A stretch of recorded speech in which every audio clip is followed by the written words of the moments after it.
special guests. I hope y'all ready. They about to pour out. They about to go crazy. But I need y'all to be lit for them too. You know what I'm saying? I need all the energy. I need all the energy. So y'all ready? Y'all ready? Are y'all ready? One more time. Are y'all ready? Are you ready? I'm ready. I'm ready. So we asked everybody what is the one thing that they're expecting from today. So can both of y'all answer that? Marlon, what is one thing you're expecting from today? Direction, clarity, wisdom, everything. Whatever God want to do, I'm just excited, bro. I'm happy to be in the building. Appreciate all the energy and good to see all of y'all. You feel me?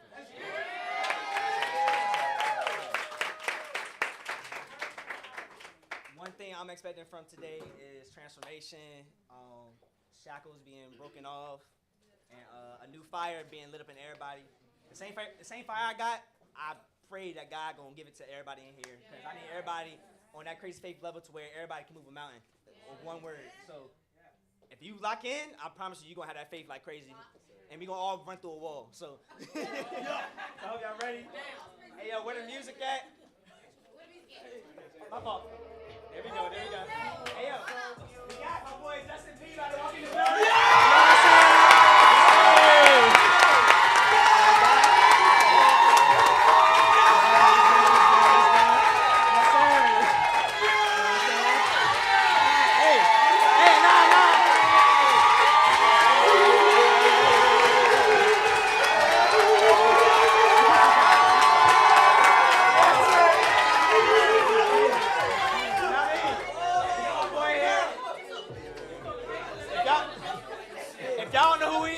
Y'all about to find out. Simple as that. You know what I'm saying? Carry that big weight. And next we got my mentor, Jaleel C.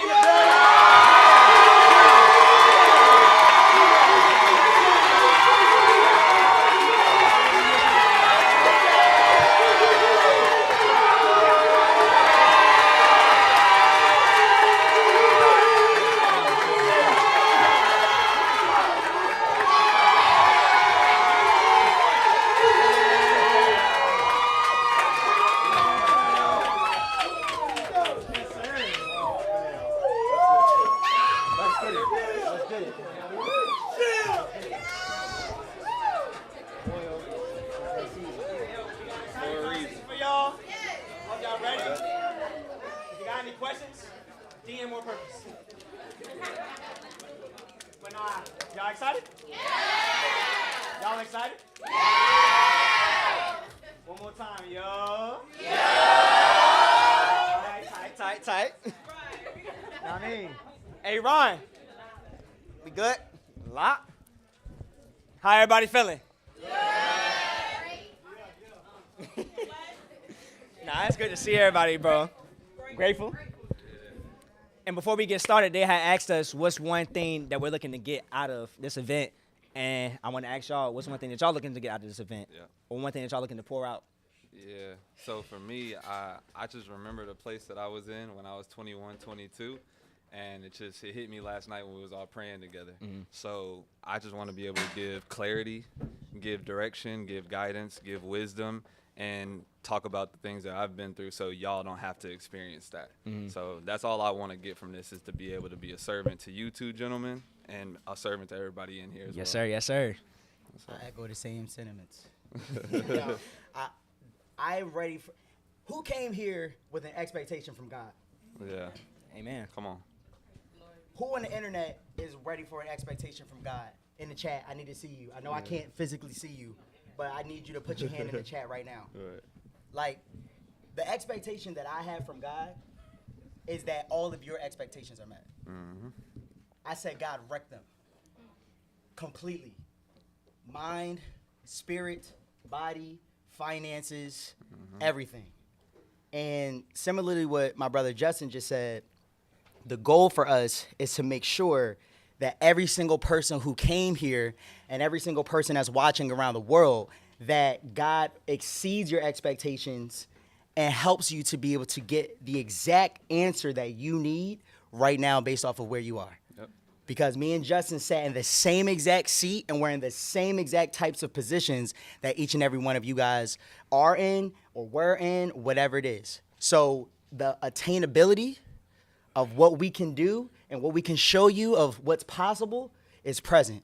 And if you came with that expectation, and if you're watching with that expectation, I promise you God is about to meet it. Yes, Lord. It's a fact. Well, y'all know the intro. You got anything to say before you want to start, my boy? No, I'm good. Ron, we good? We live. We all good. Let's do it. I'm happy to be here. Welcome back to the More Purpose Podcast. We talk everything from faith to finances. I'm your co-host, Marlon. You feel me? This is his intro, but I'm going to do it today. And we're just glad to be here. We happy to be here today. How y'all feeling? Y'all good. I think first to start off. Oh, go ahead. Go ahead. I was trying to get that energy. My boy said, how y'all feeling? All right. Yeah. Yeah.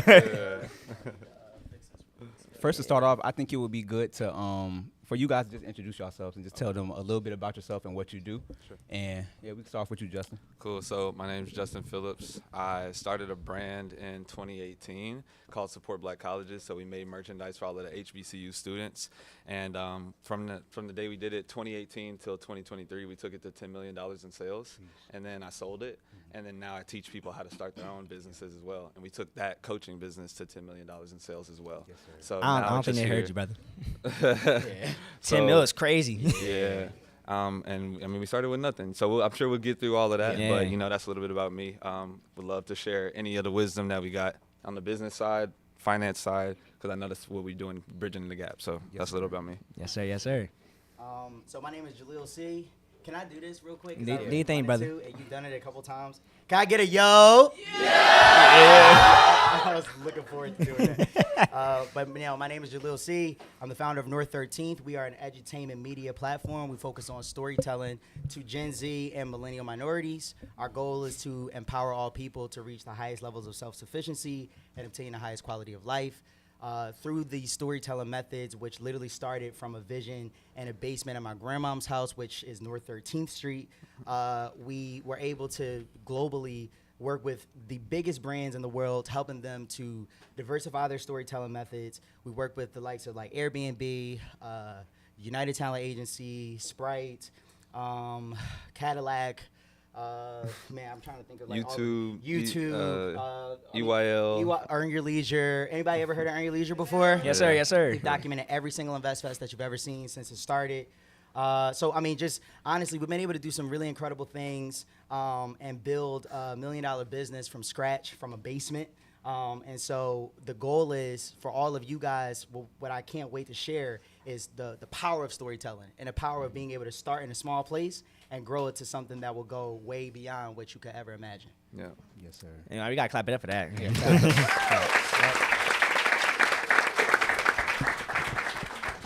For y'all that's new, I'm Clarence. That's Marlon. Yes, sir. Cleanest person alive, as y'all can see. You know what I'm relax. saying? But I'm just so excited. I'm overwhelmed, not gonna lie to y'all. But it's just surreal to have not only all y'all here, but to have my brothers here as well. Like, they didn't have to fly here. They came all the way from Atlanta, flew in, no charge, no nothing. Like, they really off the strength of just love and wanting to support and wanting to give back to everybody in here. And as y'all can see there, he a man of his word. He told y'all on the live, he said, yo, matter of fact, we're going to throw a workshop for y'all community. We're going to make it happen. A lot of people will say that and it don't happen. He right here in y'all face. So I want y'all to, throughout this whole day, it's about to be a powerful day. We got Bible study tonight as well. For those that want to stay and linger around. Oh, my Lord, that's going to be OD. Please don't. Yeah, that's going to be crazy. But yeah, I want y'all to show them as much love as possible. We need that energy the whole day.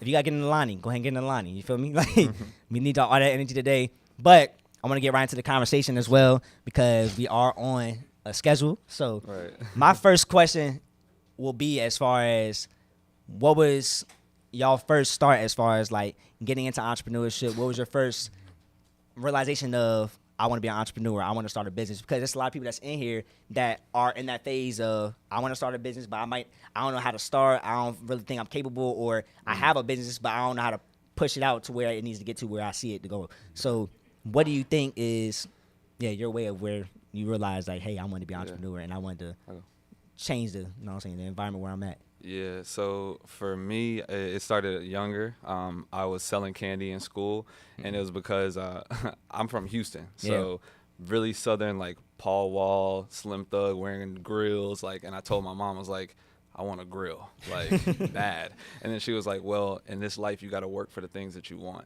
And when she said that, I said, all right, cool. So I went to go get some candy from Costco, and then I started selling it. First day I made $200, and then I went and bought a BS grill, and then I got it. And then the same day, somebody snitched on me that I was selling candy in school. So the principal called me into the office, and she asked if I sold candy. And then I was like, no. And then she was like, well, your best friend told us that you did, lying to me. You crazy. But she was lying. You know how they put you in the first Yeah. 48, and they be trying to tell you that your partner's So I'm like, bro, I can't believe Buddy just threw me under the bus like that. Crazy. Whole time he didn't. So then she dumped all of my candy out right in front of my face and threw it all away, all in the trash. But then from there, I just got, I realized that number one, I wanted to be an entrepreneur just because I enjoy business. And then number two, that if I wanted to create the life that I wanted for myself, then I had to do it on my own time, and no one was going to come and save me. So I think that's where it all started. So just to answer the question, so it was, like that, that's where it started. Yes, sir. What about you? So my journey started, honestly, similar with Justin. Like, I started selling candy in high school. I was undercutting the cafeteria.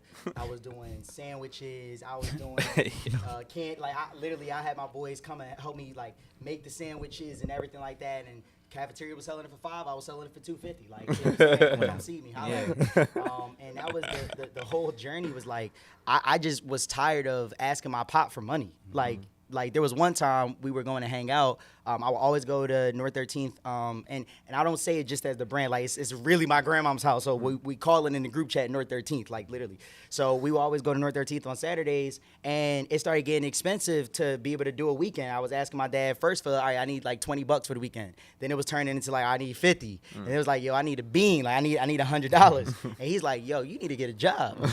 All he had to do was tell me that one time. I was like, oh no, I don't like this feeling. Right. So the moment that I heard that, I was like, cool, let me start hustling. Let me try to find a way to create money.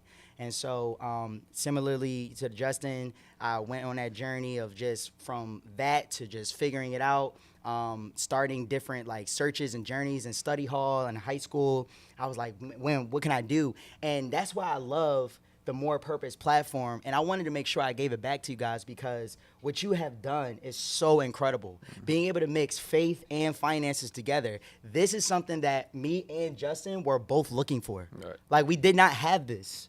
We did not have a go-to platform that was like, okay, this is where I can learn the information. This is what I was in study hall Googling how to be an entrepreneur. Right. Like I didn't know. There was no YouTube like that for us in that time era. You know what I'm saying? I'm 28 years old. So like I was 2013 when I graduated, just to give you context. So we didn't have that. Now you all have this platform where you can just go here and just look at this episode and look at this episode. Okay, bet this is the blueprint of what I need to do.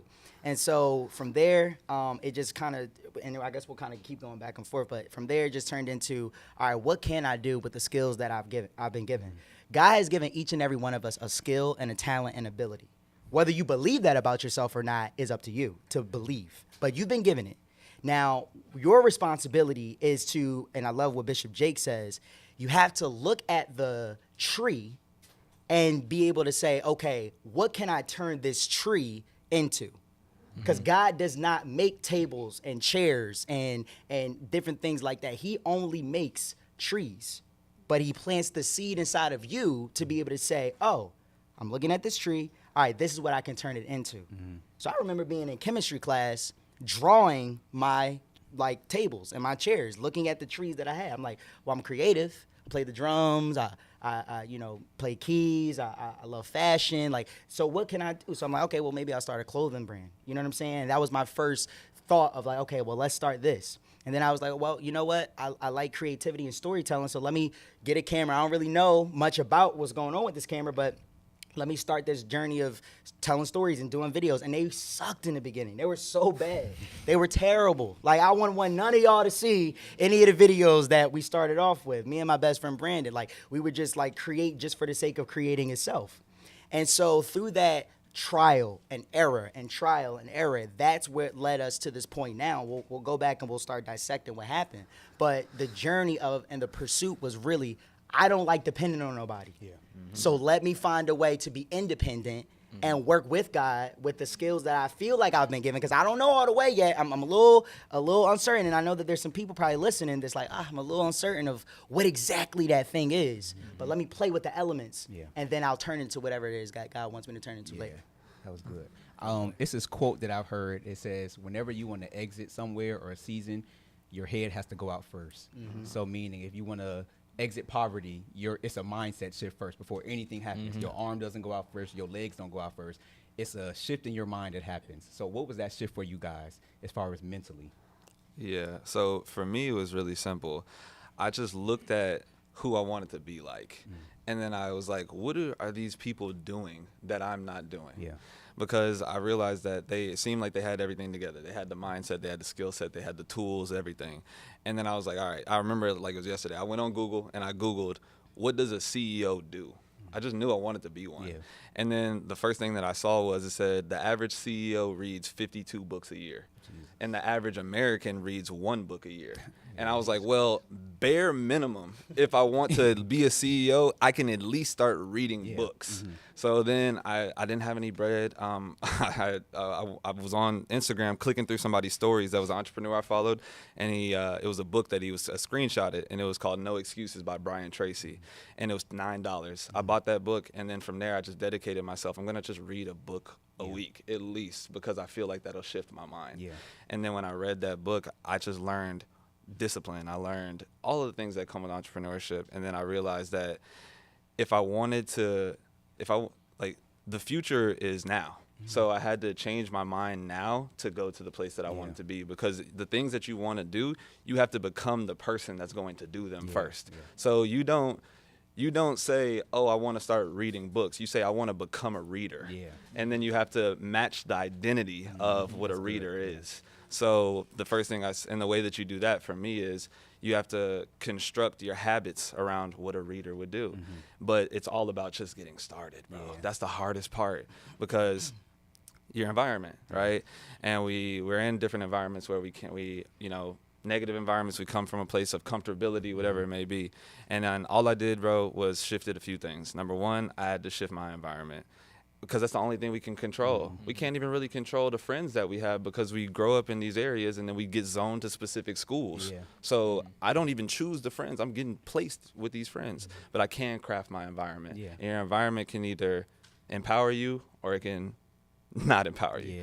Yeah. So the biggest thing that I did with the mindset shift was I changed my identity. Got you. And I changed my identity into the type of person that I wanted to be. That's big. Yeah. I want to dive deeper into that, actually, on the environment, because I know James Clear talks about how we don't have to be a product of our environment and everything.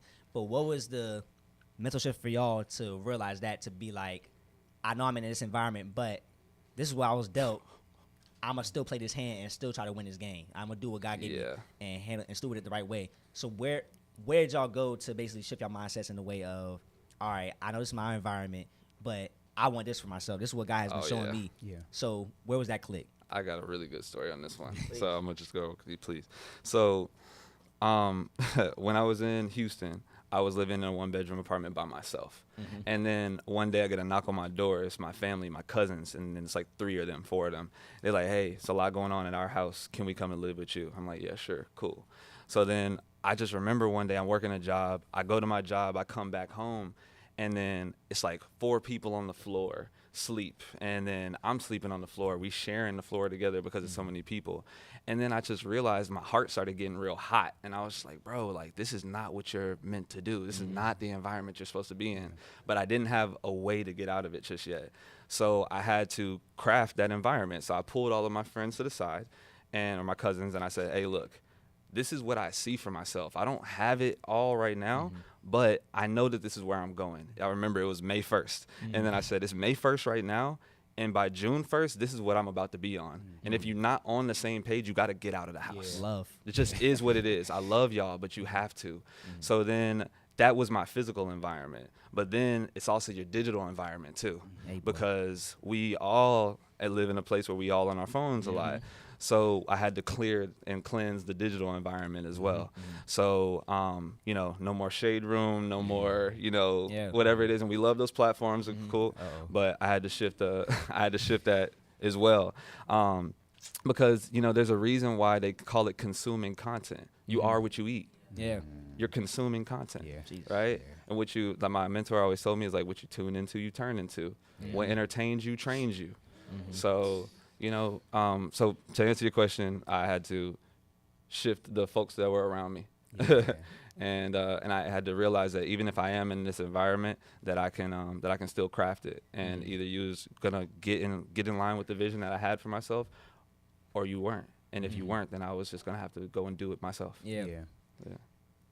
I mean, what do we say after that, right? Nah. Bars and bombs.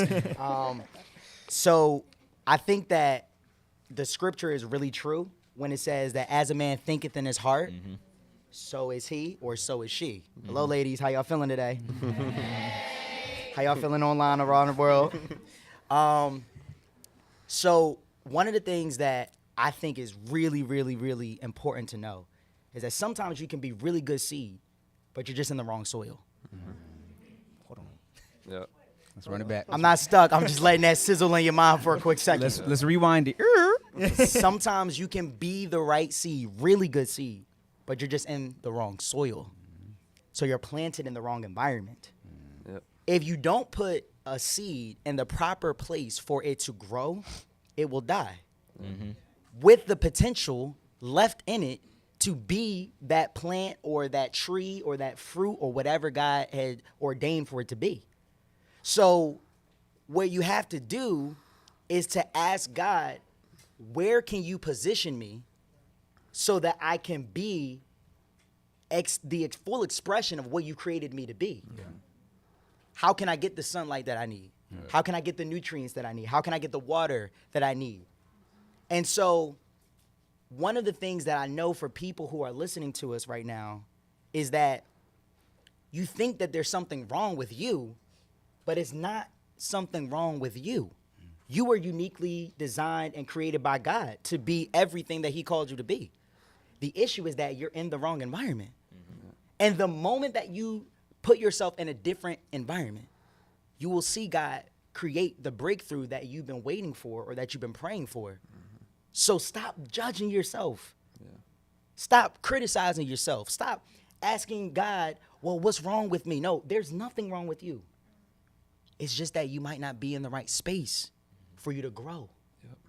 Especially for some of you guys who have really been planted and you're literally having the deepest of deepest roots to you. And now the pot is not big enough for your roots to expand. Foundation. It is the key. Foundation. When I was building in the basement in Sicklerville, New Jersey at my parents' house, because it's a combination with a story of North 13th and my grandmom's street, but really where it was built was in Sicklerville, New Jersey in my parents' basement, right? And I give honor to my parents who are watching this. But like in that environment, I knew that God had global in my mind and God had global in my vision. But I also knew that great things start in small places. Walt Disney started in his uncle's garage. Steve Jobs started in his parents' garage. The Twain brothers that literally had, you know, the airplane, they started in a bicycle shop. Wait, what? How does an airplane start in a bicycle shop? Because in your mind, you can't ever see the place that you're in this current moment as the final destination.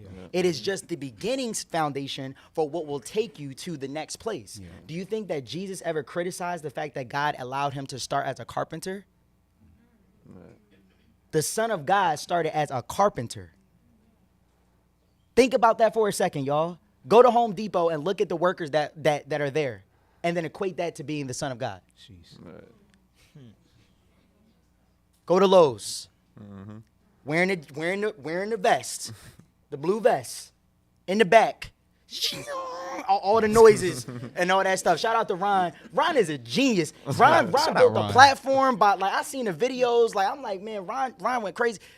Imagine that in your mind, and then say, oh no, that person is going to be the Son of God, the change of the entire world as we know it. He understood that great things start in very peculiar and small places. Yeah. So to answer the question and to land the plane, God will allow you to go through things in your life that develop and fine tune you to prepare you for the platform that he's going to create. Every single comedian always starts, Kevin Hart's, the Dave Chappelle's, they start in the like the little local comedy shops, work out the materials. The famous boxers, they're in small gyms that no one is around, no lights are around, no cameras are around. But what are they doing? Working out all the kinks in the mechanics so that when them lights come on, you're ready for that moment. Yeah.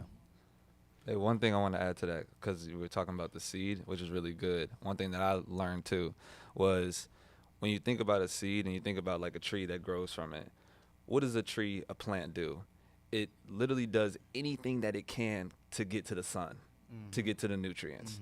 They shift, bend, do whatever they got to do to get to the sunlight that's giving them nutrients. So what does that look like for us? If we just planting ourselves in places that are shady friends, people throwing shade at us, and then we trying to grow in that environment, it's impossible. So if you're trying to go somewhere, you're thinking about moving or whatever it may be, you might just be shifting yourself to the sunlight, and that's perfectly fine. So I just wanted to add that real quick. And I want to go a little deeper. I'm sorry, y'all. I really want to go deeper into the environment because we gave a lot of like philosophical things, but now let's get a little bit more tactical. Is that good? Can we do that? Yeah. All right, because I don't want everybody coming here like, oh my God, I felt so good. That was so inspirational. But then you don't go home with practicality to where you can apply it. Yeah. I'm tired of the cap. Hey, guess what? News flash for everybody, who's here. No more gatekeeping. The strongholds are being broken for the demonic oppression that's holding God's people back from being able to go and get a bag. Yeah. Come on. That's what we're here to do. Yeah. I'm sending a message out to the whole world. The sons of God and the daughters of God are now awake. Yeah. The revelation that the Bible talks about, we've been waiting for the sons of God to reveal themselves, the earth groaning and travailing. Guess what? No more of that. The revelation is here now. Yeah. The revolution is here now. So we're equipping y'all with the tools that you need so that we can go get this bag and go bring our Savior back and create the foundation for him to come back. Yeah. Yes, sir. All right? So I was in the basement of my parents' house, 2020, pandemic. I was broken. I'd already been to the mountaintop when it comes to working and being among the biggest stars that you can name, like anyone. And I had been humbled by God because of my ego and my pride. I was brought to the lowest of lows. I was rejected from clients. I lost friendships, all types of things because my ego was bigger than what my place of reverence was for God. And so God was like, no problem. I still love you, but you're going to need to sit in time out for a second, like a good father would. Yeah. Not because I want to punish you, because I want to make you think about what's going on so that you can understand you can't do this without me. Yeah. You cannot do this without me because your assignment, when you live your life by assignment, this is what happens. Your assignment is not designed for you to be able to do it yourself. Yeah. I see you down here for a purpose. I need you to get that done or go or I will be done with you. You'll be with the rest of those who will be lost souls for eternity. So I was humble. I go back home. I work out all of the mechanics in isolation. I hear this really strong for somebody that's listening to me right now. Your season of isolation is not a means for you to be in desperation. I'm not just trying to make Shun's word rhyme either. Think about what I said. Your season of isolation, when you're by yourself, when you're alone, when it's those moments where it's just you, your workout routine, your meal prep, your YouTube studies, your course studies, wherever it is that you're doing to become great, that what God wants you to manifest, like we're working on that isolation doesn't mean that you need to be in desperation. I'm desperate.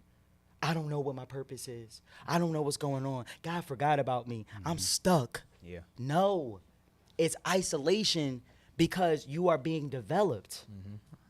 So God placed me in that isolation place because he said, son, you're not ready. I know you think you are because you know what to do in those environments because I've given you charisma. I've given you natural charm. I've given you skill. I've given you all of these things, but you're not ready for that place. Because if I give it to you too soon, it will break you. And I love you so much. I don't want to see you broken. So he put me in the basement. So in that basement is when I relearned my relationship with God. I got more calibrated into the synchronicity with the Holy Spirit. I got rebaptized. Like, it was all of these different things that the Lord was working out of my heart to be able to rid me of ego. And that's still a journey. Like, I'm not going to cap with y'all. Like, there's still progression that God is doing, but I'm telling you what that season meant specifically, because I don't want you to think that just because you're in isolation season and then God allows you to start the big boom, that everything's just sweet. That's why you need accountability. That's why this is my brother. He going to pull me to the side like, yo, you tripping, bro. Yeah. You need that. So I'm sitting there in the basement. It's right after Christmas. I'm sobbing, y'all, on the floor with suicidal thought. Thinking to myself, yo, I don't know if I'm really gonna make it. Like I'm like, y'all know there was cries when you like, like that joint, like that was where I was. That was where I was. I was on my knees, like convulsing. And if it was not for my brother coming down there, hearing the cries from upstairs from upstairs and coming down to the basement, I don't know if I would be here with y'all. That's how real it was. So in that moment, God had uplifted me and he strengthened me. And he said, yo, I got you. I'm going to rebuild you. I'm going to work out these mechanics and uplift you. And so I was listening to Clubhouse during that time.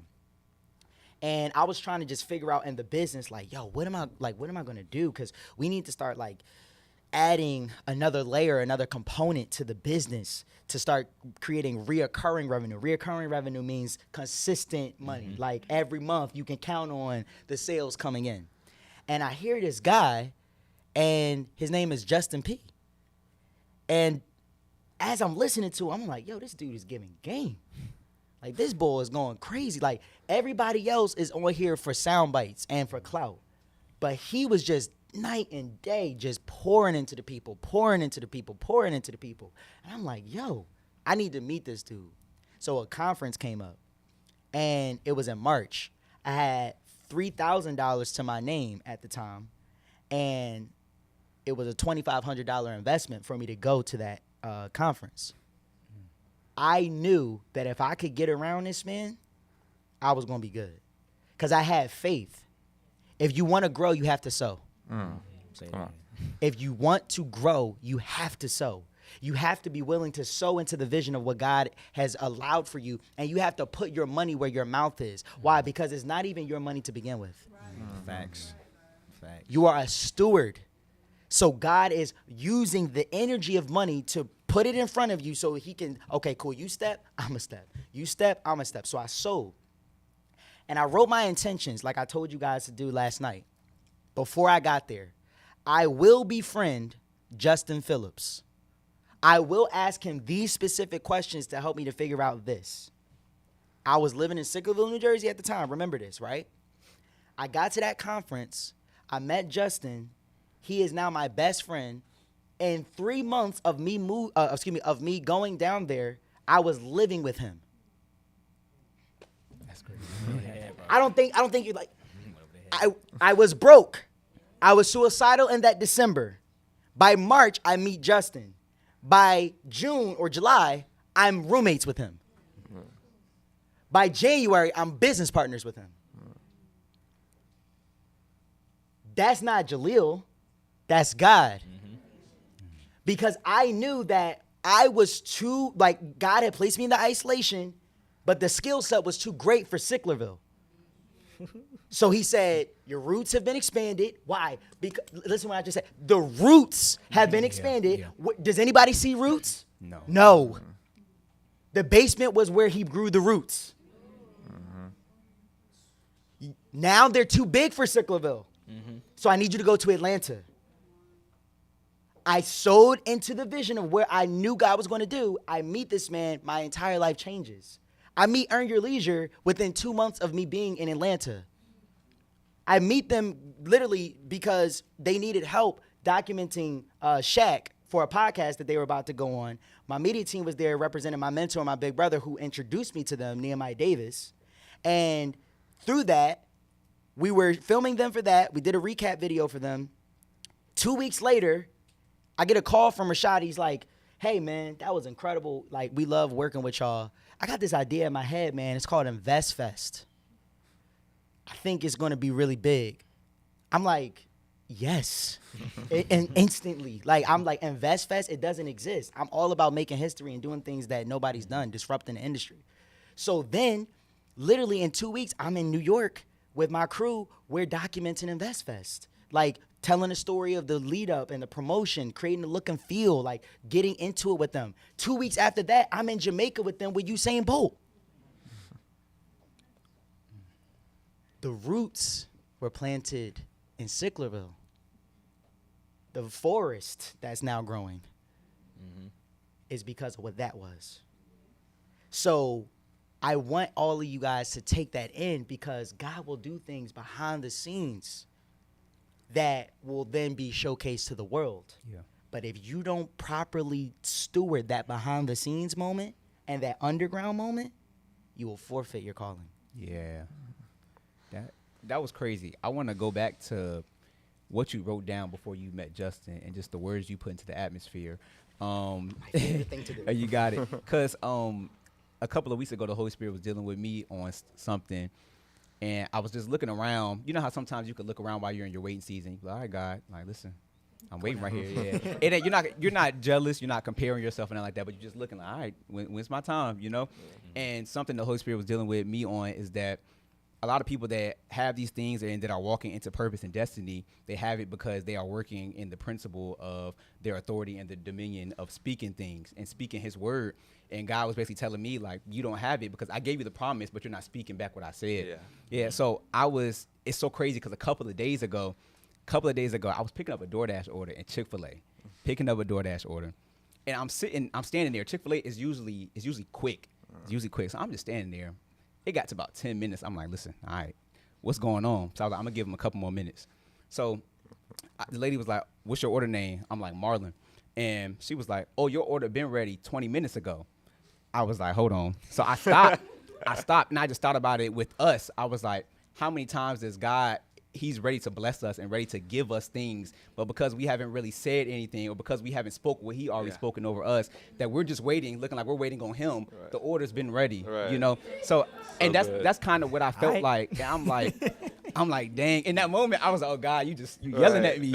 You yelling at me. So I just like that you said that you wrote out exactly what you wanted to do with Justin, and then just speaking it into the atmosphere also. Hey. And we're not talking about that new age manifestation either. Speaking what God said. Yes. Right. Period. Hey, real quick, before you do that, I want to talk about what your dad said on Bible study last week, because it shook me. It was crazy because he was like, same thing you're saying, Marlon. He was like, God's promises are voice activated. Yeah. And he said, how many times have you prayed just one time and then given up on it? Yeah. But then you just needed to come and say it back to him one more time. Mm-hmm. So then he made us do a reflection and reflect on how many things did we get promised that we probably let go of because we didn't revisit. A lot. And I was like, dog, just thinking about how much I let go. Mm-hmm. So, yeah, great point. Let's just go here. In the beginning was the what? The word. It's that simple. It's that simple. It's that simple. In the beginning was the word. And then what? And the word what? Was God. And the word was? With God. Simple. Words. It's crazy. Watch this. Whenever Jesus did a miracle, did he just lay hands and walk away? He spoke. When the raging seas were going crazy, and the disciples come and wake him up because he was asleep. I could go in on that. But he was asleep. He got up. Did he just wave his hand and then go back to sleep? What did he do? Peace. He said, peace. Be still. Yeah. And then he went back to sleep. That don't give permission for y'all who be hitting the snooze button. Y'all talk about something. I got to go to work, but Peace be still. Nah. No, we ain't doing that. But the word was God, the word was with God. Yeah. So we are made in God's image and we are made in God's likeness. Yeah. Right? So that means that whenever we want to manifest his will for our lives, Yeah. not our will for our lives. Emphasis. Yeah. I want to say that one more time, especially for everybody that's listening to us on the internet, because you're getting confused. People out here doing manifestation courses, telling y'all to sage y'all cribs, get them crystals and all of this extra stuff. God don't even need all that. Yeah.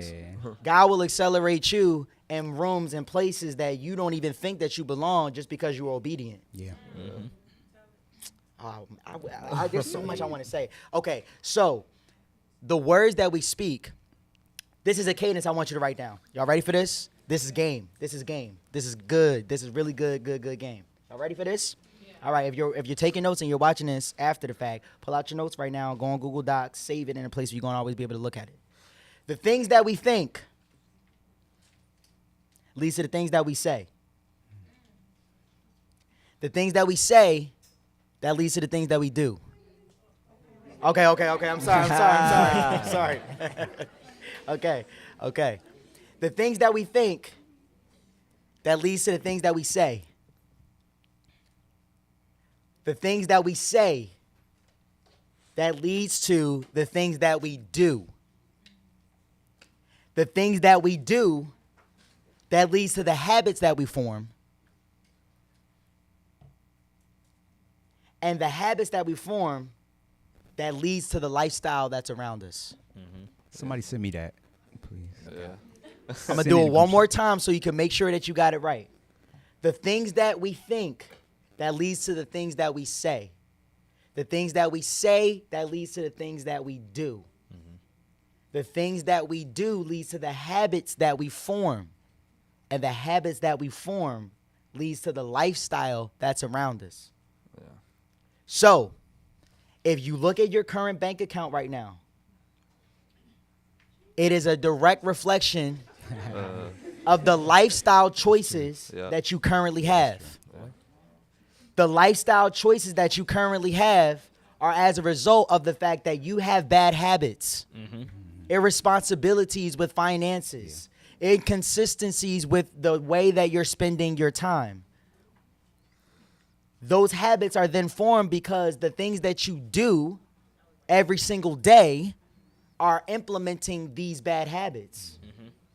That is as a result of the things that you say about yourself. I'm broke. I am is a direct correlation of your self-identity. I am broke. So guess what? I'm doing broke things. Yeah, that's true. Creating broke habits, creating a broke lifestyle.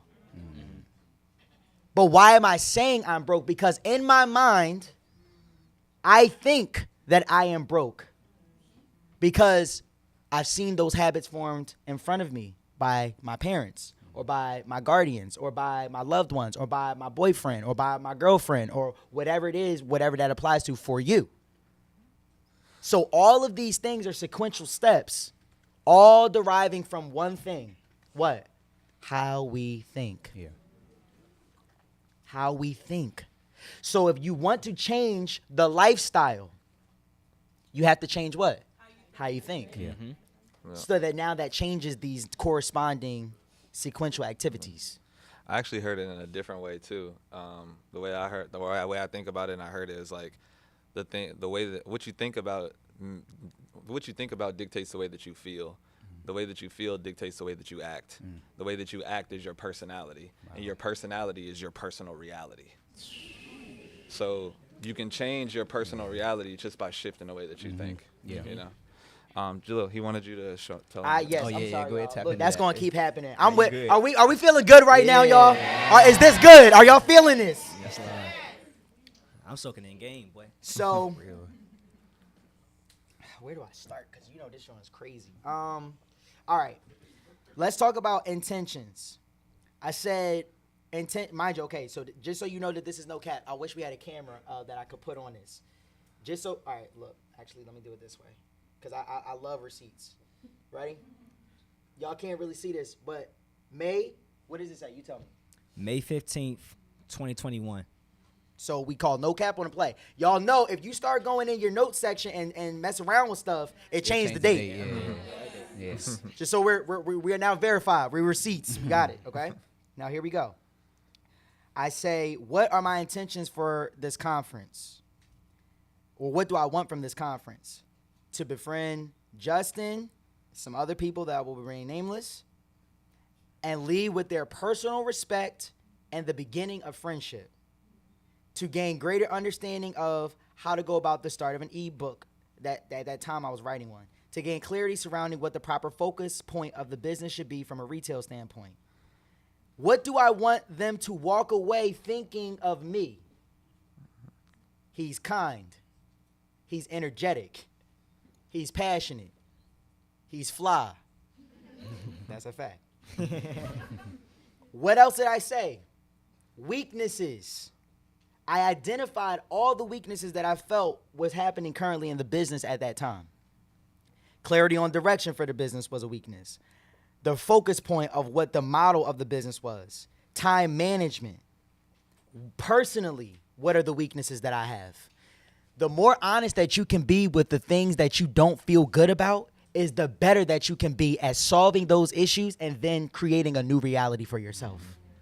The deeper that you can be real and honest with what you're going through and the deficiencies that you have is the space that the Holy Spirit can then say, thank you. You're finally stopping leaning on your own understanding. Yeah. Let me come in and handle that for you.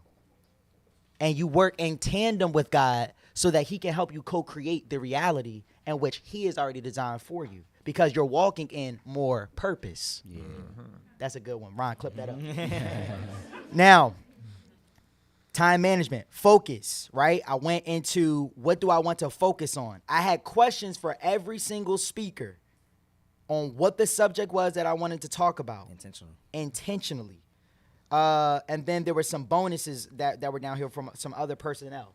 The main gist of what we're talking about is when you're living a life of more purpose, that means that you're living a life of intentionality.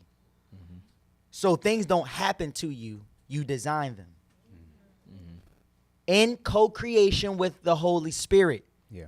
That is the key. Not you take the reins, because I promise you, when you drive, you will get nowhere fast. Mm-hmm.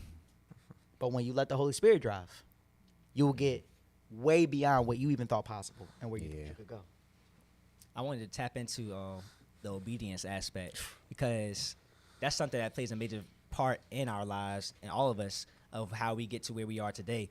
But when we filmed with Mike Todd, at the end, he had told us, he was like, what God showed me for y'all is what more purpose is going to come, more obedience. And also, in my eyes, more purpose is going to come with more faith because there's a lot of people that's in here that knows that God's calling them to do something, but they don't have the faith level to match what God's calling them to do. So God will be like, yo, I need you to come do this. But in your mind, you're looking like, well, I'm not good at speaking. I'm not called to be in front of a camera. I don't like how I dress. I don't think I can do this. Right. But in reality, God's already qualifying us right then and there. If he calls us to do it, that means you already have everything you need right there in that moment. Right. So I wanted to tap into the obedience aspect because I only know y'all through obedience, through listening to God's voice and taking my leaps of faith. So faith and obedience hand in hand. Right. Please tell them about last night and what you were reflecting on, and then that moment in the parking lot for you. Oh, yeah. Okay. That's the story for this moment. Okay. Sure. So last night when we were here, we was all praying, touching every single chair to make sure that everybody gets what they need from this talk. At 1 o'clock in the morning. 1 o'clock in the morning. No, we were here. Yeah. We were all here. No cap. Yeah. And, bro, I was just praying, and then I just started crying, bro, because I was just thinking about where I was at 21, at 20, at 22, and I was just in a bad place, like doing everything negative that you could think of, bro, everything. And then one day I was in a parking lot, and it looked a lot like the parking lot out here, and I just fell on my knees. I said, bro, God, bro, like, I tried it my way. I really did. Yeah. So I'm just going to do whatever you tell me to do now because my way clearly doesn't work because it got me here and I do not like this feeling. And then I started to think about, where all of you might be. And then that's when I started crying because I was like, bro, I can only imagine how these folks feel and what they need to hear. Yeah. So, after that moment, I actually got a job. And I'm just giving y'all the tactical transition, because just because you feel that you got the information, the knowledge, the tactics, or whatever, the call from God, don't mean that you're going to feel comfortable to act on it immediately. And I didn't either. So what I ended up doing was I got a job, and I was working this job, and I very quickly realized that I am not a good employee. And I said, okay, I need to be doing this for myself. But how am I going to use my job to be able to get to the purpose that I have and that I see for myself? So what I started to do was I live massively below my means, didn't buy anything stupid. Bro, I'm talking about eating nothing, like Chipotle every day, $7.47 when I was doing every day, one burrito a day. And my friends moved in with me, my cousins. So now I'm splitting a $700-800 rent with 3 people. I'm spending $200-300 a month to just live. And then I got a job. I'm stacking up $2,000-3,000-4,000 a month, whatever it was at the time. And then from there, I saved up for 6 months, 8 months. And then now I'm like, okay, cool. I got like $10,000, saved up. And then my boy calls me up. He says, hey, Justin, man, I think I got a good idea, man. I really want you to be a part of this. Just move to Atlanta and let's do it. And it would have been great if the story was, I said, yeah, and then I went immediately. That's not what happened. I kept doing the things that I was doing negatively because I was making fast money. So then I said, but then God sat me down and then just flipped the whole script and was like, bro, you either are going to go and do this or you going to be in damnation. And I was like, all right, that's like what I felt and what I heard. So I just moved to Atlanta. And when I moved Wait, can you tell them about what you heard in the car? Yeah, well, that's what I'm about to say Okay, now. all right. That's So, I'm sorry. I love this story, so I don't want y'all to miss none of the details. So I moved to Atlanta. I pack up all of my stuff in a Nissan Altima, 2013 silver. Shout out Nissan. Shout out to feel me? Nissan Altima. Packed up everything, and I'm driving, 12-hour drive from Houston to Atlanta. And then about like hour 6, it was Wednesday. So I'm from Houston, so we went to a church, Joel Osteen, what they do Wednesday Bible study at Lakewood. So I'm listening to it. And then on the Bible study, right when I turned it on, he's like, if you're thinking about traveling, if you're thinking about moving, if you're thinking about going to a different place, God will take you to the other side if you just meet him in the middle. Like, meet him in the middle. So if you're thinking about moving to a different destination, you have to meet him in the middle so he can pull you to the other side. But if you never go to the middle, he can't take you to the other destination. And it was right when I was in the middle from Atlanta or Houston to Atlanta. Yeah, like I just clicked on it right when it turned on. And I was like, bro, it's crazy. So then it confirmed. So then I moved to Atlanta, and then that's when I started the business because I had $10,000 saved up. We went in, my boy, he had already bought inventory. He had $20,000 inventory. He said, Justin, I got $20,000 inventory. Send me $10,000 and we're 50-50 business partners. I had $10,000 and 2 pennies in my bank account. Wow. And so I sent it to him, wired it straight to him. You got to act fast. Act now, figure it out later. I sent it to him, and then immediately had 2 pennies left in my bank account, and I went in my room, and then I started crying. Fell on my knees, started crying. I'm like, hey, look, I'm out here for real. God, listen. Believing. And that night, I started a business where I was helping people like grow their Instagram accounts. Within a couple of days, I had made maybe $600, like something light. And then rent was coming up, and rent was $800. I had $600. I couldn't tell my new business partner and new friend I ain't got no money. So I'm just praying. And then I get a text message, and my boy, he texts me. He was like, man, I know that you just moved to Atlanta. I really just wanted to bless you. He sent me $200. Crazy. He sent me $200. So I had $800 to pay the rent. And then from that day, I locked in on the vision that God gave me. And within the next 90 days, this is like the tactical information.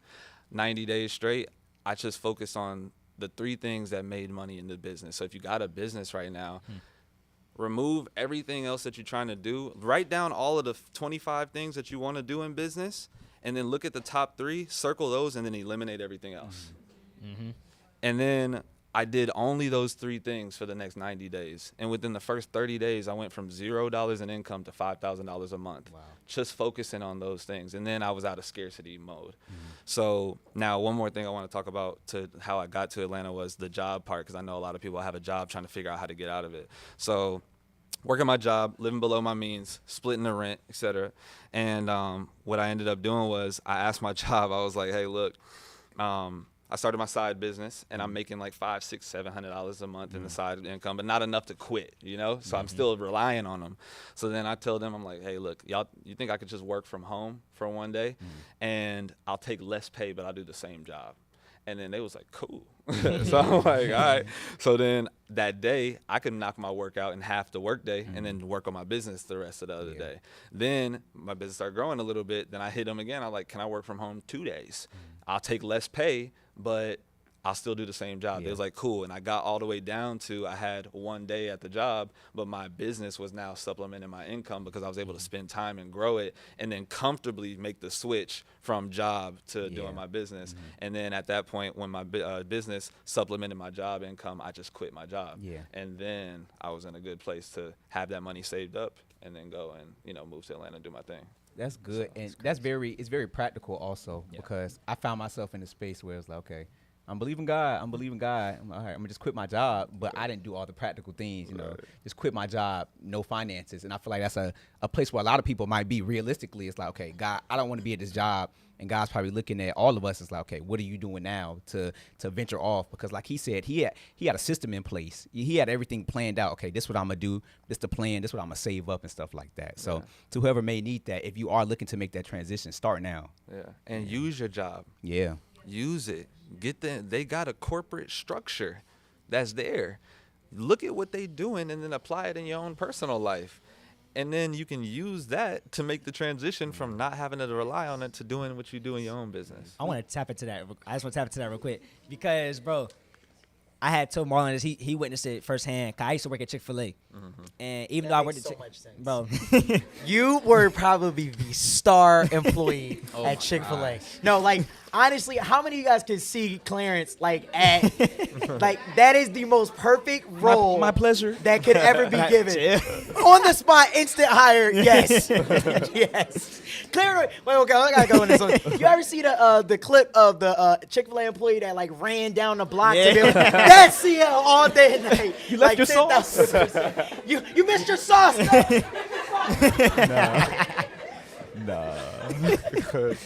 but yeah, bro, like, Oh my God. I used to work at Chick-fil-A, and I told the story before. I'm gonna say it again. So working at Chick-fil-A was basically that was my sign of I'm not meant to be an employee either. Like that was cut as soon as first day. I said, "My dad, listen, I'm quitting." So you're not quitting nothing. Go back to work. I said, "All right, cool." So while I'm working and everything, I don't want to work there, but I realize I can't leave this job until photography starts paying me more. So, but a lot of people will jump the gun because they'll be like, I don't like this job. I'm going to quit and go what I want to do. But you over here jumping the gun because now you don't have no finances to even fund what you want to do. Yeah. So now you look dumb. Now you jumping the gun. So you over here trying to do this business, but where's the money coming from? You're not utilizing what God's already placed you to have to fund the business you have. So I started using Chick-fil-A money, started buying my camera, started buying the lights, started paying the rent and everything, whatever we had to do to trap out my garage. Right. And while I was doing that, I didn't realize I was learning unintentional skills that I was going to start implementing into the photography business. Yeah. So them making us say my pleasure every time, them making us like acknowledge every customer need, all the customer satisfaction, everything like that. I'm taking that stuff I'm learning from them and putting it into my business. So now every time somebody walk in my building, hey, how you doing? Come in there with energy, like making sure they good. What music you want to listen to? How was your day? How was your drive? Like starting conversation to make them feel more welcome, more comfortable.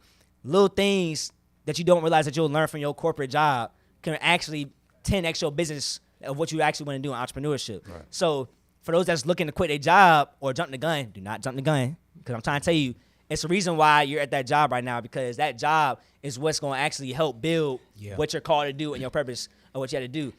I'm not trying to throw Marlon's business out there. But I tried to tell Marlon that before he had quit one of his jobs. He had a corporate job. And with that job, he was like, hey, listen, I don't want to work here. That's not it. That money was sweet, too. I was like, I feel you, but do not quit that job until your plan B turns into the plan A. Mm-hmm. Like, you want to leave this job, but you need that money, too, to fund everything you want to do. Mm-hmm. And he was like, I hear you. I feel you. Listen, I feel you. But forget all that. I'm leaving the job. But now he looked back on it. He looking like, nah, I should have kept the job because the favor that God allowed him to have. Nah, I'm not going to lie. You weren't supposed to have that type of money, brother. Nah, that, crazy looking back on it. Yeah. Matter of fact, tell him how you walked in there, got a raise out the gate without even working? Yeah, so I had got a job interview at this place called Conduent. You might see it near Greenbrier. And I was the youngest person at the job.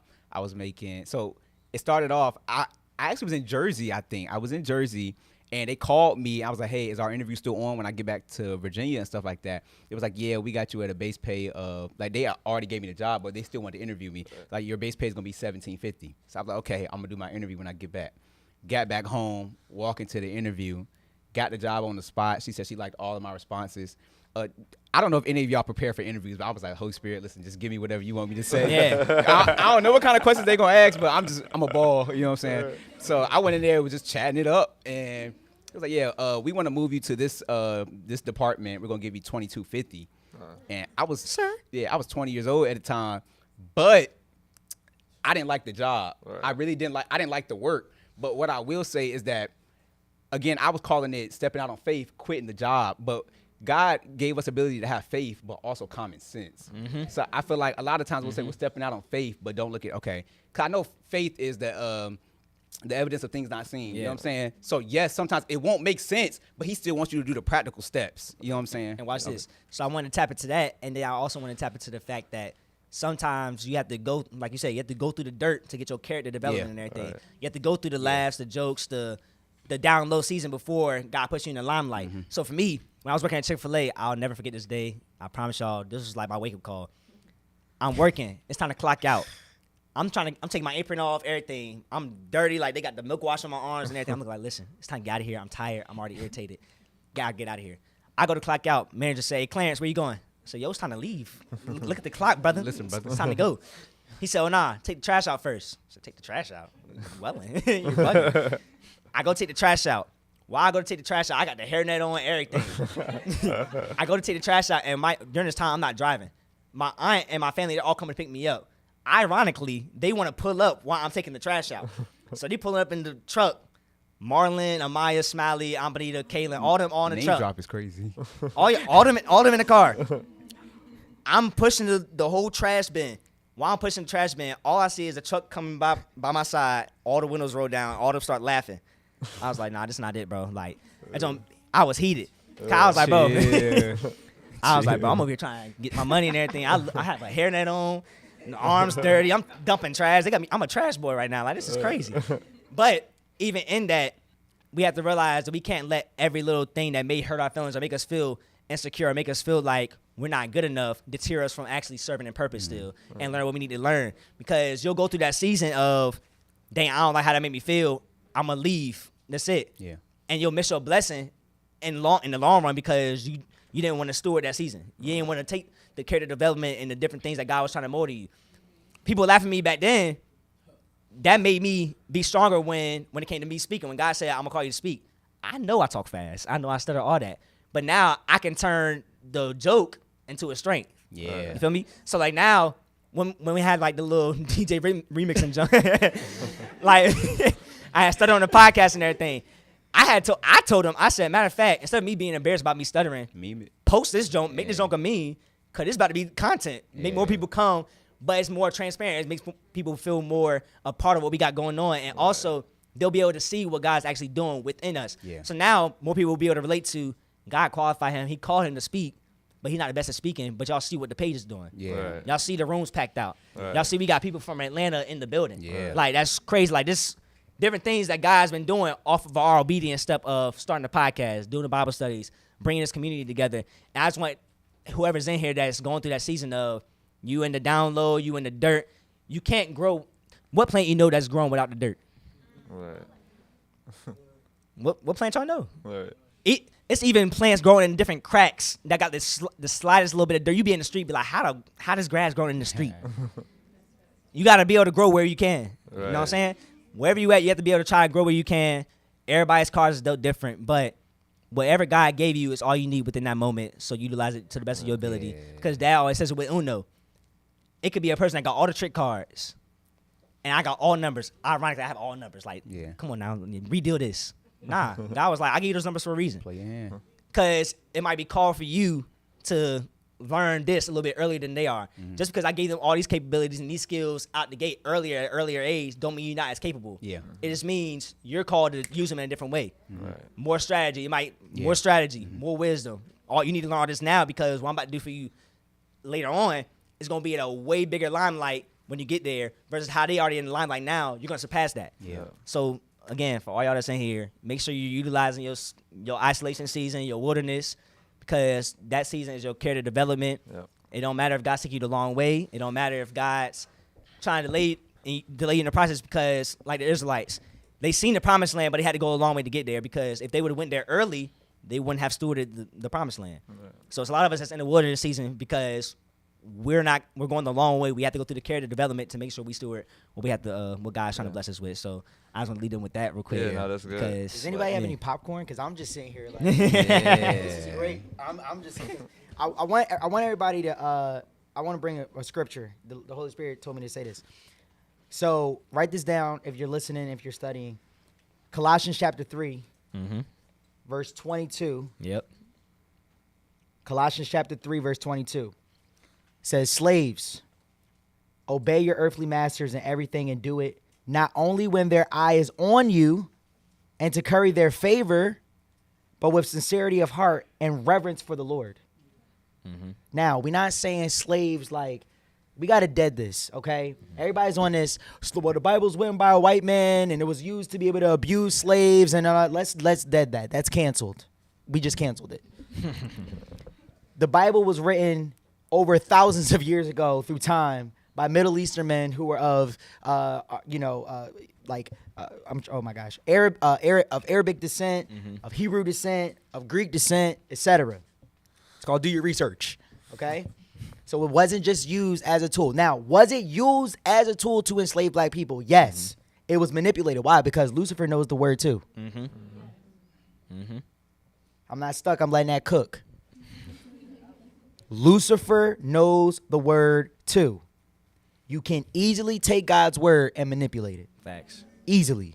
Facts. You can make it be what you want it to be to make yourself feel good, which is pride, which is why Lucifer got kicked out of heaven, which is why he will burn in eternity.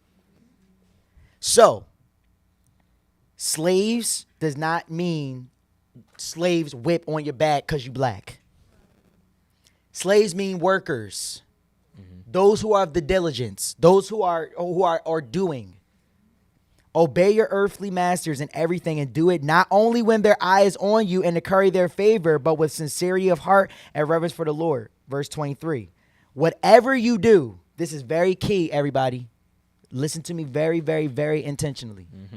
Whatever you do, work at it with all your heart, as working for the Lord, not for human masters, since you know that you will receive an inheritance from the Lord as a reward.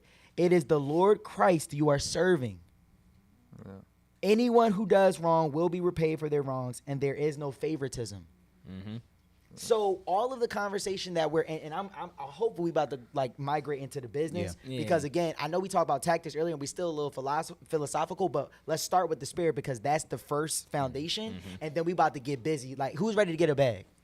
Hey, listen. If they not, I'm ready. You ready? You willing? They willing. Because again, if you're still watching on as you're watching this back, like, please, like, I know we took the time to talk about what we've talked about so far, but we will give you the game. I promise you. Justin and I came with that intention in mind. You will walk away with tangible steps of what you can do to be able to start a business, grow a business, and or thrive in as an entrepreneur, as somebody who wants to climb the corporate ladder. Okay? All right? Because both are valuable. All right? Okay, so let's start this foundation into the business segment of this conversation with this. That what you just heard through Colossians chapter 3, verse 23 is the blueprint for any type of success that you want to achieve in your business or at your job. Why? Masters get paid the most.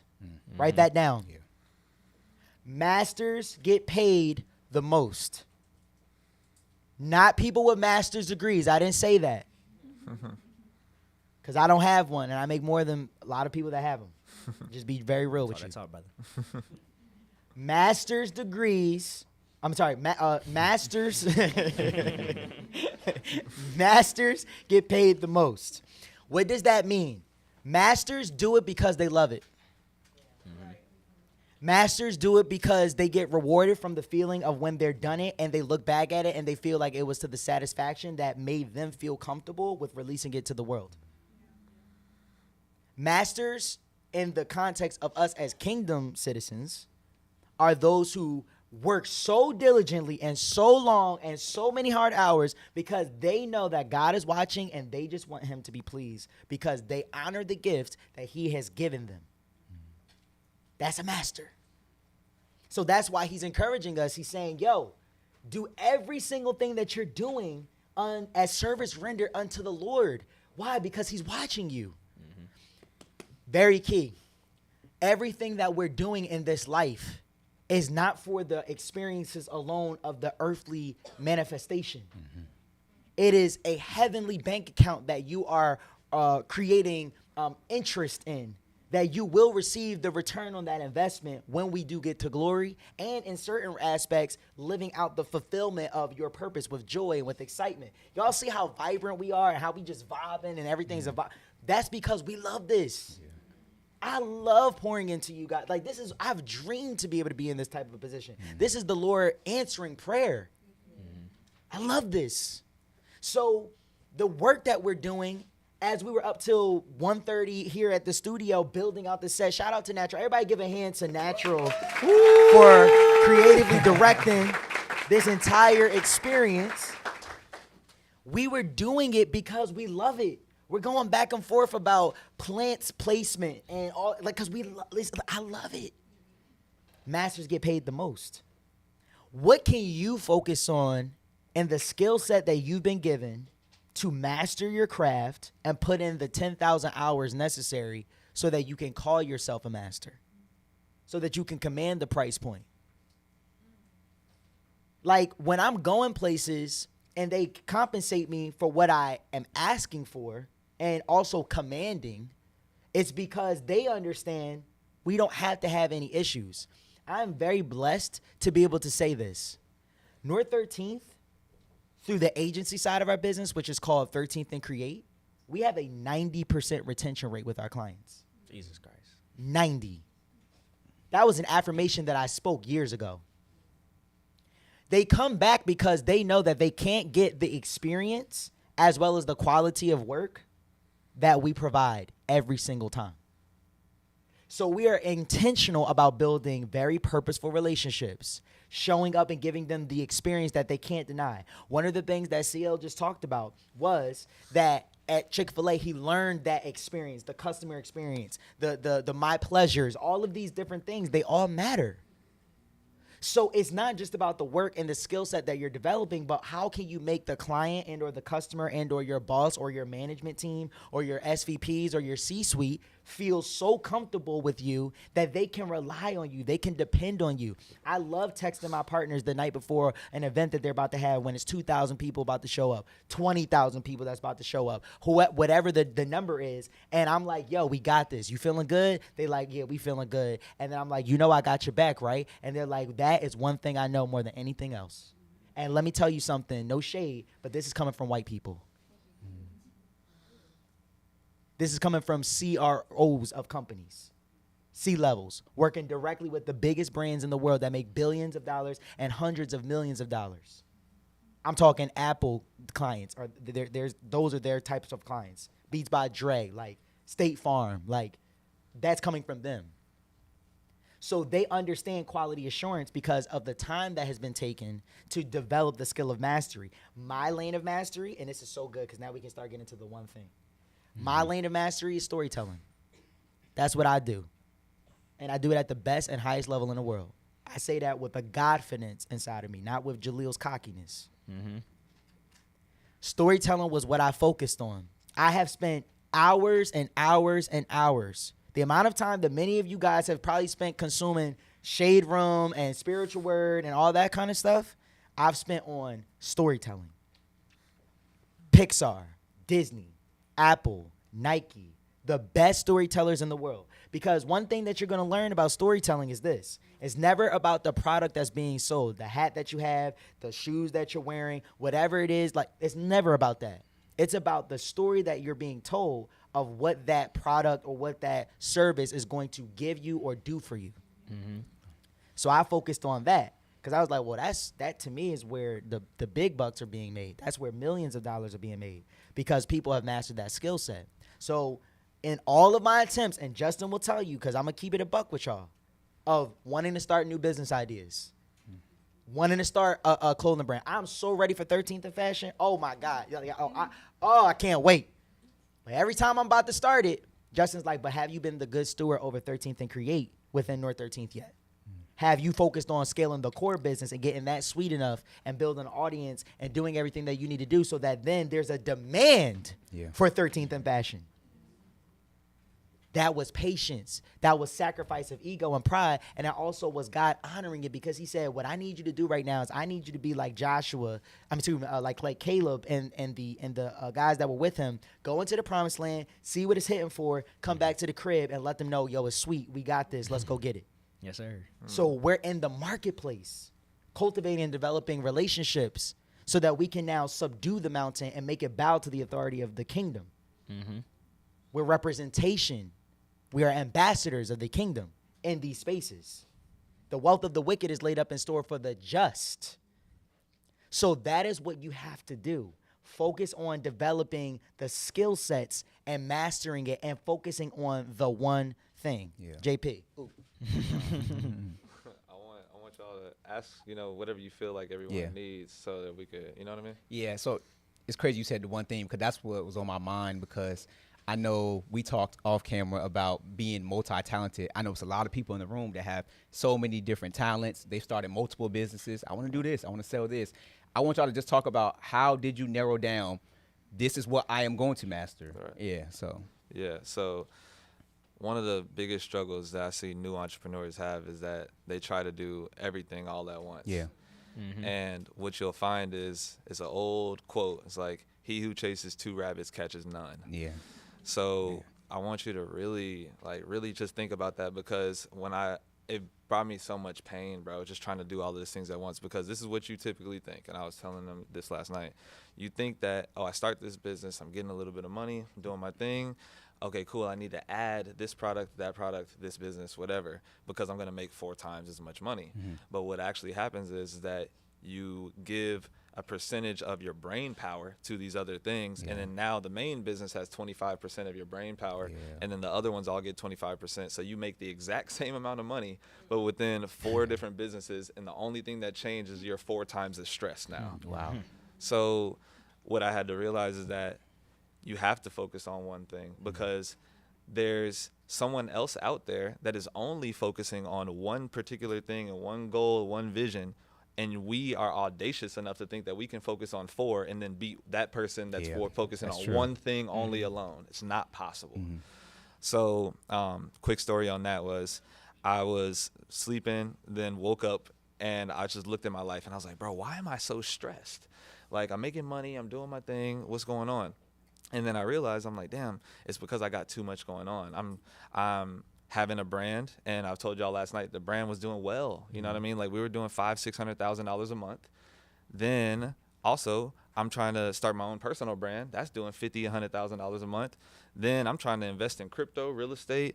I'm trying to be a man and work out. Like I'm trying to do all of this stuff. Something got to give.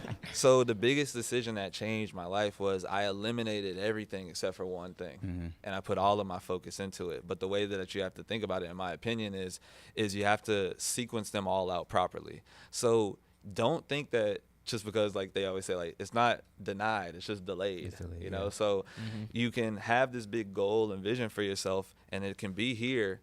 But if you try to do everything that would get you this goal at one time, you never get the goal. So I look at it like becoming a president. You got to be 35. You got to be a senator. You got to be X, Y, and Z. There's prerequisites to get to the goal that you want. That's good. So you have to do them in order. So what I did was, to answer your question tactically, is number one, you got to look at all the things that you do and see which one has the most leverage. which one has the most leverage, and how do you identify leverage? Number one is the person that you're targeting, you're selling the service to, are they easy to target? Can you easily find them? Number two is this business model growing year over year, not dying? Number three, does this business solve a pain point for a specific group of people? So those are three. And then do they have the money to afford the service? Yeah. Because if you're teaching people how to build a resume to go get a job, they don't have the money to pay you for the service. So you have to target the right person. So you look at all of the things that you're trying to do, and then you pick which one has the most leverage. And then if you can't even identify that, what helped me and freed me was I said, okay, which one that if I did this thing, would I feel comfortable at the end when I die and just being like, bro, at least I gave it my all, bro. Like, because if you can't choose, you just pick one, and you might not make the most money, but at least you chose what you thought was going to benefit the most people. And you can die knowing that, like, at least I tried to help the most people. So, you know, I just want to leave y'all with that. It's like, you got to choose one, because if you don't, then you won't be able to do any of them. And number two is, like, just pick the one that has the most leverage. And if you can't figure out what leverage is, just pick what you think is going to impact the most people, and then focus only on that for bare minimum 12 months.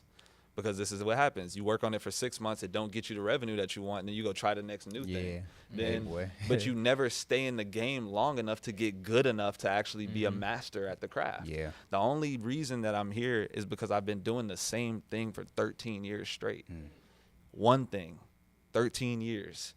And then everything changed in 1 year. Jesus. So last thing I'll say is that is the same thing that happened with, like, social media. I was trying to, everybody tells you need 7 streams of income, right? They tell you post on Instagram, TikTok, Facebook, YouTube, everywhere. And then you wonder why you burnt out. It's because you haven't been focusing on one thing to get a good enough audience, or a big enough audience, or a big enough revenue stream to be able to diversify.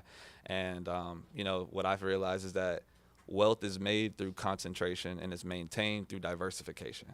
So you concentrate long enough until you have enough money to then diversify. I hope y'all wrote that down. That was Facts. OD. Don't let that go over y'all heads, bro. Let's keep digging. Can we keep going? Yeah. Is this good? Are y'all still with us? Yes, sir. Okay. All right. So when you're focusing on that one thing, there's 3 areas in which you want to differentiate yourself in the marketplace. Okay? One of 3 or a combination of a couple of them. Number 1, it was really no specific order, but it's just, this is the first one I'm going to say. Quality. Are you the most quality with what it is that you provide? Speed is number 2. Can you do it faster than anyone else? Can you do it faster than anyone else? Third, price point.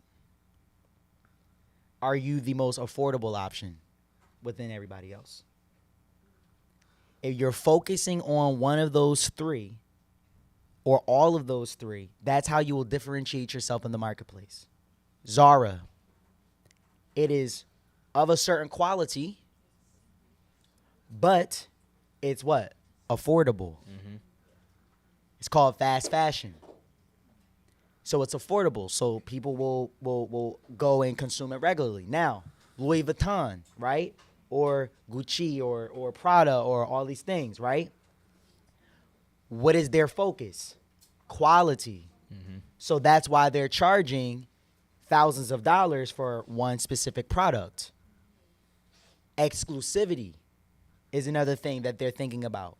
Why? Because what's this season is not going to be next season. So when you get this one bag right now, you're going to get it right now, and then you'll be one of the few that ever have it.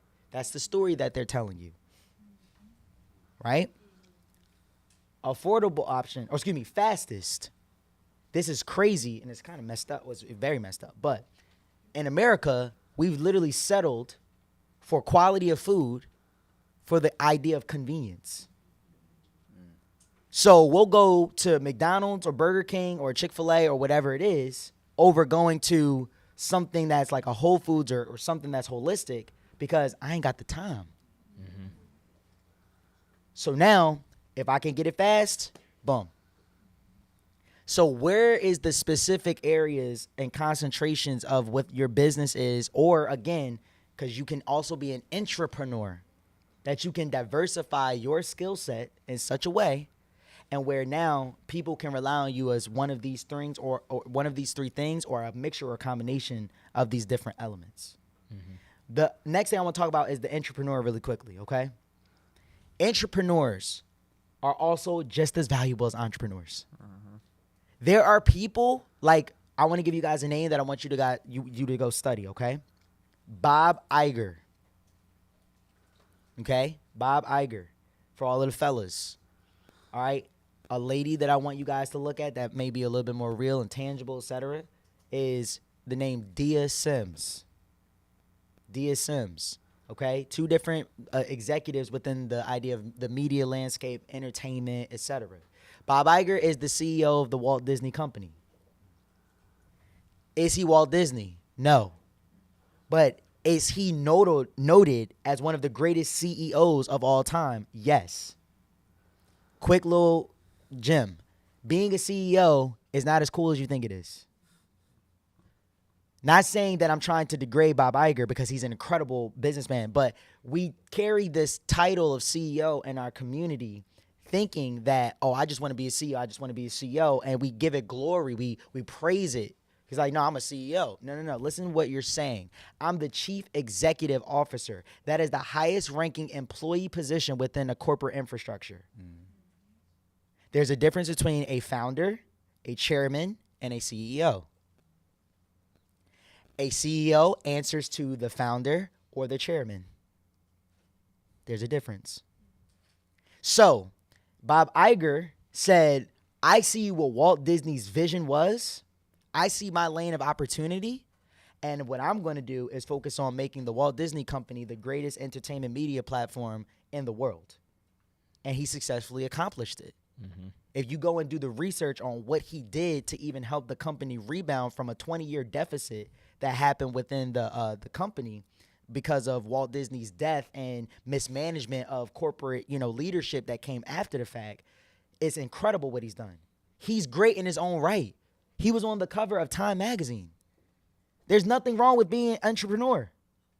You may be called from God to carry out an assignment in which you are the support of someone else's vision.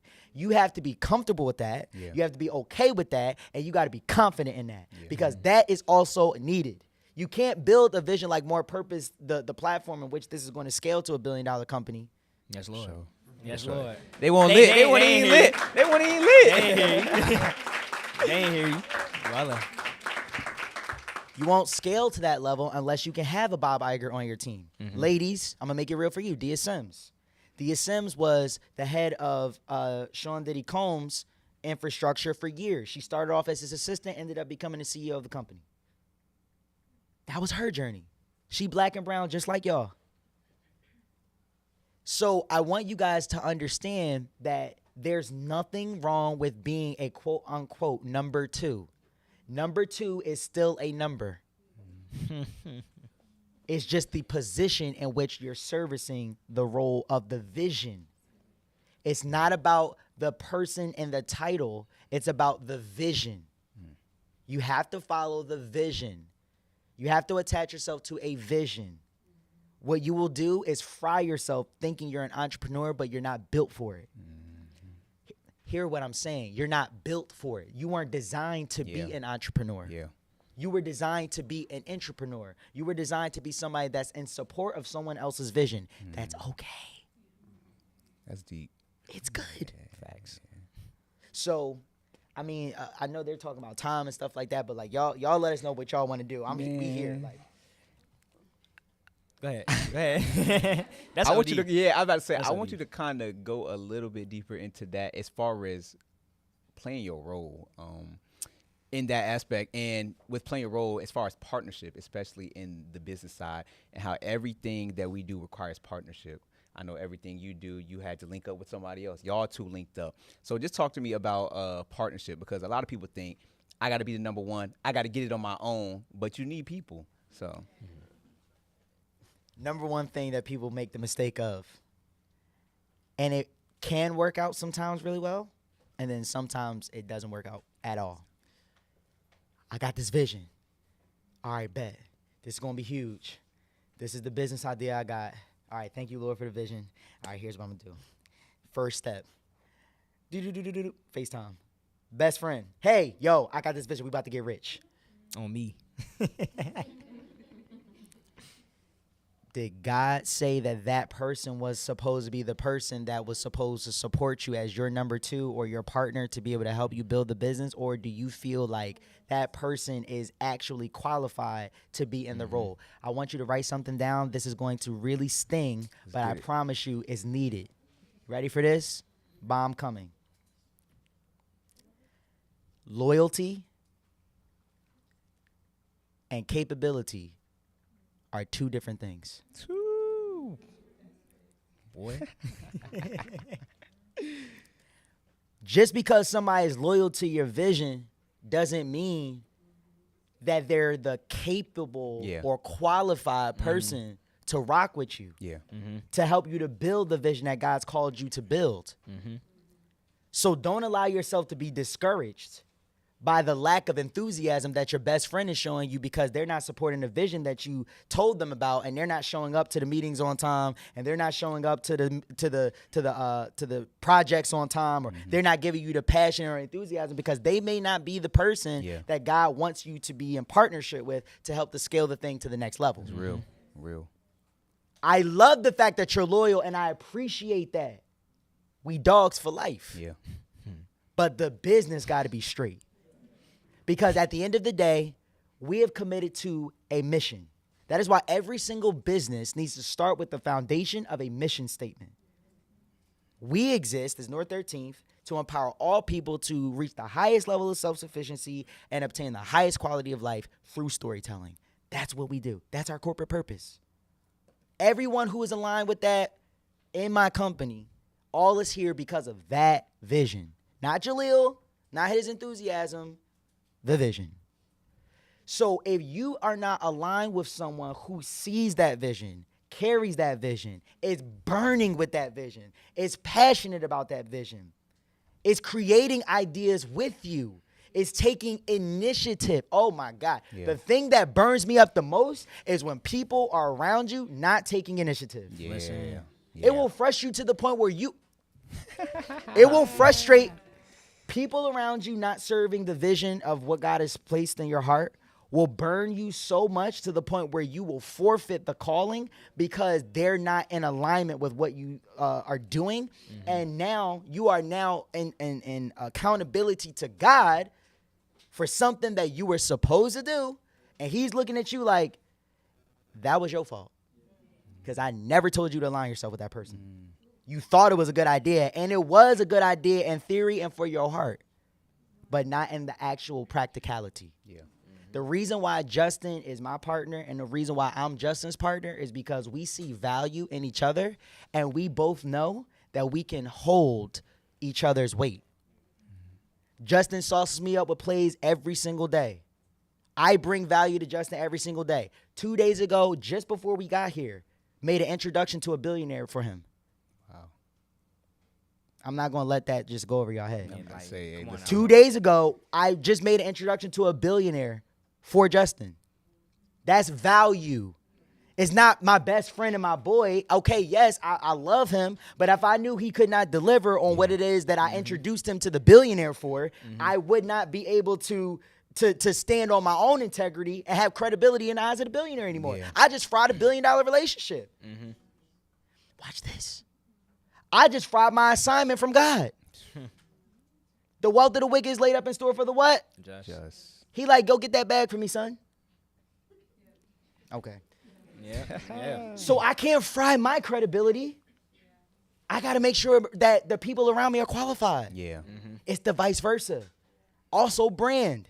We're sitting here on this platform together. If I didn't have a solid brand, Justin wouldn't be sitting next to me. Yeah. Okay, I'm going to take it a step further. If More Purpose didn't have a qualified platform, Justin would not be sitting next to me. Yeah. That's real. I would not be sitting here because I can't associate myself with people or with things that do not represent what the brand that I've built stands for. Credibility matters. So you have to understand all of these different mechanics when you're going into the context of partnership. Slow your roll. Me and Justin were supposed to launch a podcast earlier this year. We had literally a partnership with a major corporation that all of you know and all of you use probably daily. We went into the relationship the wrong way. We had to take a year to wait and say, let's get this sweet. Let's come up with more clear terms of understanding as to what you're expecting from me and what I'm expecting from you. Because I'm not going to let the relationship end with me losing my brother because of business. But I'm also not going to fry the business because I'm in a relationship with my brother. So how do we make both of these worlds work? And that is how you want to address partnership.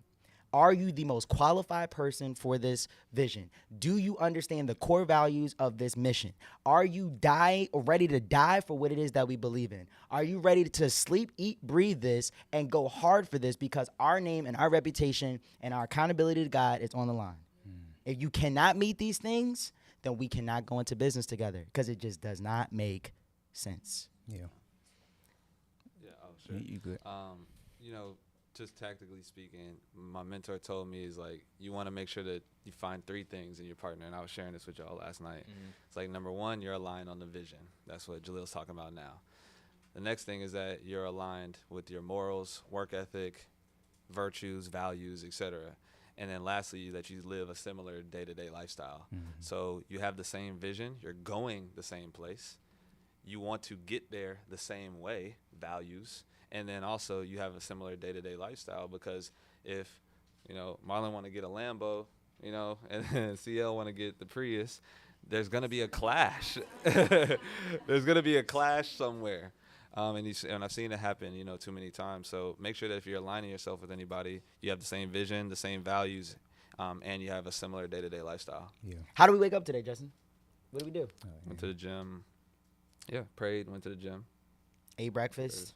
Talked about last night, went over the game plan. He woke up this morning writing out all of his notes of what he wanted to do. It's alignment. Some good notes. I said, yo, let's go to the gym. He didn't say, I don't know, bro. My man had flip-flops. He didn't even have all the gear that he needed to go to the gym. But because we held a standard, bro, I'm in covenant with this man. I'm not in promise. I'm not in goodwill. I'm in covenant with Justin. It's deeper. I made a vow to him, bro, this is what I'm working on for myself because I know I need to get this sweet. And so now as his accountability partner and now as my accountability partner, we have to get this done. This is a part of it. That's the other thing we need to talk about, y'all. I know y'all love y'all Wingstops and y'all Five Guys and y'all, I get it. But we got to take care of ourselves. You're currently at the age right now that if you make the right corrections, you won't end up with the chronic diseases that we get plagued with as black people for so long in our history. Diabetes, high blood pressure. That stuff is not things that's just passed down genetically alone. It's habits. It's habits. You can't fulfill the vision of what God wants you to do if you don't take care of the temple that he gave you. Yeah. So why are we up and at the gym? Because we know we need to start the day off with strength, power. Why are we eating the way that we're eating? He's eating fruit. I'm eating an omelet with spinach and mushrooms and all because I'm taking care of the temple so that we can be efficient for what we got to do. Y'all whamming. Y'all whamming. I'm ready to go like 3 more hours. I'm ready to go. Oh, nah, we gonna get to all that. And trust y'all be able to ask questions as well. Yeah. And we're probably gonna just wrap it up right here because that's a lot for them to digest. I'm gonna let that marinate on them and everything and get y'all questions and everything in mind because we're gonna take a little break. Everybody can get y'all food, step out, go to Chick-fil-A, whatever you gotta do, fuel up because what's next is about to be like the real in detail presentations, whatever y'all wanna know. We're gonna try to knock them out and everything. Listen, because this is the pod segment, so I want to end it this way if that's okay with you guys. That's fine, yeah. Everybody in the world, Tabidi, Neo, Ian, who else? EYL, Shadi, Troy, who else can I think of? Billionaire B, just trying to think who else? Tabitha Brown, everybody that I have a relationship with. I put my credibility, I put everything that you guys see me as and what we've done together on these guys. They are next. Please support them. They need y'all resources. They're down here in Virginia. Yes. They're doing this from scratch, from the muscle. No one right now is getting any type of crazy sponsorships or anything like that. We need to sauce them up. They are 22 years old, 18-year-olds, 19-year-olds that are literally living their lives out, trying to fulfill purpose. We have to get behind them. Please, if I've ever done anything for y'all, please step up and show up for these guys. Come do the podcast. Let's give them mentorship behind the scenes. Let's figure out and find a way to help them become a billion-dollar company. Please. They have it. They have My it. brother. They have it. Appreciate you, bro. Yes, sir. Yep. That'll do it. The biggest cosign. Appreciate No. you, bro. We appreciate Nah, both of we y'all. appreciate really y'all, hopping bro. up here. For Yeah. sure. Thank y'all for being up here. Everybody clap it up again, you know what I'm saying?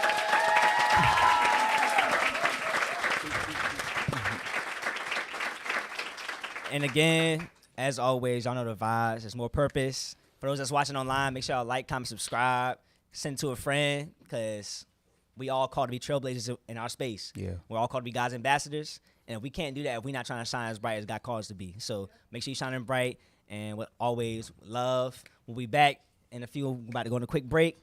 And y'all know what to do. You know what I'm saying? Bombard them.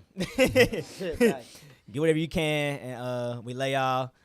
Be safe. Love. Yes, sir.